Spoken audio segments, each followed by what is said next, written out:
Hello, welcome to OJ Studios. Please enjoy this week's chapter of The Unknown by Lacey and Olivia Julius.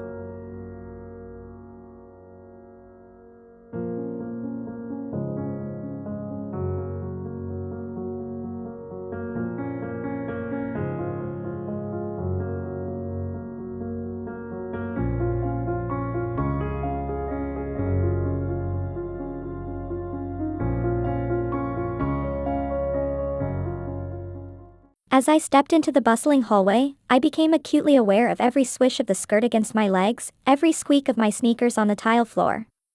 Whispers trailed behind me, punctuated by stolen glances and quiet chuckles. It wasn't malicious, it was the kind of attention the cheerleaders always got.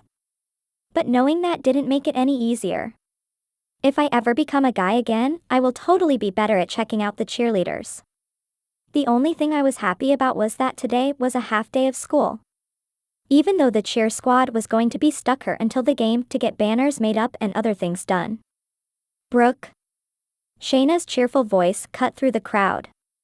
She hurried up to me, her blonde ponytail bouncing with each step. You look so cute today. Seriously, the uniform suits you. I forced a smile. Thanks, Shayna. I guess I'm getting used to it. Good, because everyone's going to be watching us at the pep rally later. You're going to kill it.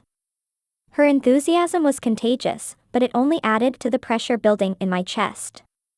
Oh, by the way, Bryce totally couldn't stop looking at you during breakfast.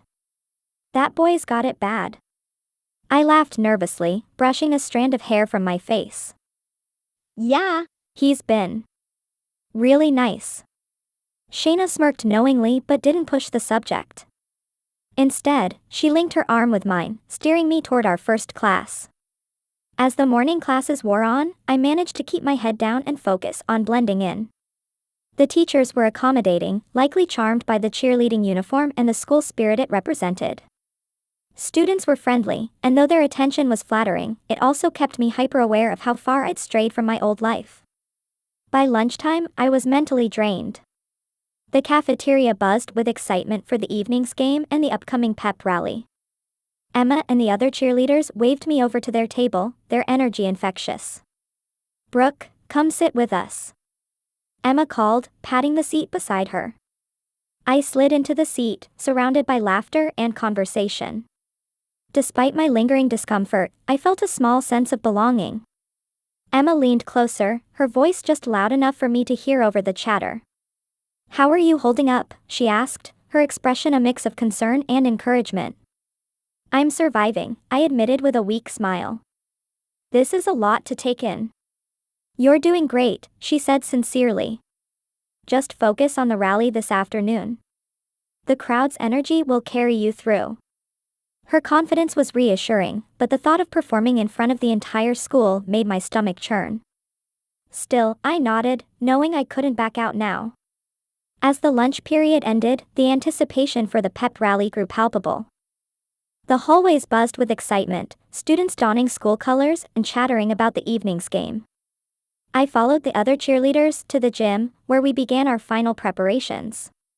The gymnasium was a sea of red and black, the air electric with the collective energy of the student body. Banners reading, "Go Eagles," and "Crush the Wildcats," hung from the rafters, and the bleachers were packed with students shouting, stomping, and waving homemade signs. The drumline played a steady, pulsing rhythm that reverberated through the space, setting the tone for the rally. I stood with the cheerleaders at the edge of the gym, the noise washing over me like a tidal wave. My palms were slick with sweat, and my stomach churned with a mix of nerves and adrenaline. This was it, the moment where I'd have to fully embrace my role as Brooke the cheerleader. Emma gave me a reassuring nudge. Relax, Brooke. You've got this. Just smile and let the crowd's energy do the rest. I nodded, swallowing hard. The other girls seemed so at ease, chatting and laughing as if this was just another day. Meanwhile, my heart felt like it was about to pound out of my chest. The principal stepped up to the microphone at the center of the gym, raising his hand to quiet the crowd. Good afternoon, Eagles. Are you ready for tonight's big game? The students erupted into cheers, their voices echoing off the gym walls. The principal smiled, feeding off their energy. Let's hear it for our football team. The players jogged onto the court, led by Bryce and the team captains. The crowd roared, chanting the players' names as they lined up in front of the bleachers. Bryce gave me a quick smile, and I forced myself to smile back, though my nerves were still frayed. And now, the principal continued, let's welcome our cheerleading squad to get this rally started. The crowd went wild as we took our places in the center of the gym. Emma called out the routine, and the music started. The opening moves flowed smoothly. I had practiced them so many times that my body moved on autopilot. The crowd's cheers grew louder as we transitioned into more complex stunts, the rhythm of the music driving us forward. Then came the moment I'd been dreading, the big finish. As the flyer, I was going to be lifted into the air by the other cheerleaders, performing a pose at the apex before being caught on the way down. It was a move I'd practiced repeatedly, but doing it in front of the entire school was a different story. Ready? Emma whispered, giving me an encouraging nod. I took a deep breath, forcing myself to focus. The bases gripped my feet, and I felt myself being lifted. The gym blurred for a moment as I soared upward, adrenaline coursing through me. I struck the pose, holding it for what felt like an eternity before the bases caught me and brought me safely back to the ground. The crowd erupted into thunderous applause, their cheers and whistles washing over me like a wave. I glanced at Emma, who was grinning from ear to ear.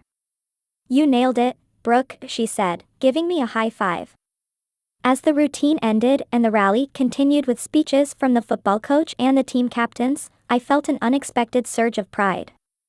For the first time since this transformation, I felt like I had accomplished something, not as Tyler, but as Brooke. It was a strange and disorienting feeling, but in that moment, it was enough to carry me through. After the rally, the cheerleaders gathered in the locker room to change out of our uniforms and prepare for the rest of the day. The excitement from the rally still buzzed in the air, and the girls chatted animatedly about how well the routine had gone. You were amazing out there, Shayna said, clapping me on the shoulder. That finish was flawless. Thanks, I replied, managing a genuine smile. I was nervous, but it felt good once we got started. Emma walked over, her expression softening. You're a natural, Brooke. I'm really proud of you. Her words meant more than I expected, and I felt a lump form in my throat. Thanks, Emma. I couldn't have done it without you. As we headed back into the hallway, the football players were waiting to congratulate us. Bryce approached me, his smile as warm as ever. Great job, Brooke. You really brought the energy out there. Thanks, I said, feeling my cheeks flush. Bryce leaned in slightly, his voice dropping to a playful tone. Just don't cheer too hard tonight. Save some energy for the dance. I laughed nervously, nodding. I'll do my best. As the school day wound down, the anticipation for the game and the dance grew palpable. I still didn't know how I was going to handle the dance, or Bryce, but for now, I focused on getting through the rest of the day. Tonight was going to be a challenge, but if I'd learned anything this week, it was that I would be stronger than I thought. And with Emma by my side, I knew I could face whatever came next. We left the locker room and headed into the gym. The other girls in the squad started grabbing art supplies, and we made room to start making our signs. As we spread out the poster boards and paints, the energy in the gym remained electric, even with just the cheer squad and a few volunteers working on banners. The chatter was lively, filled with ideas for catchy slogans and bright, eye-catching designs. Shayna grabbed a thick marker and started sketching out "Go Eagles" in bold letters on one of the posters. Brooke, she said, nudging me with her elbow, you're artistic, right? You should totally help with this one. Artistic? Not exactly, I replied, taking a brush anyway. I dipped it into the red paint and started filling in the letters Shayna had outlined. But I can color inside the lines. Good enough, Emma teased, leaning over her own project. She was working on a banner that read, Crush the Wildcats, with little claw marks slashing through the letters. As we worked, the other girls started humming one of our cheers, and soon the gym was filled with their voices. It was a weirdly comforting moment, like I'd found a temporary rhythm in this upside-down life of mine.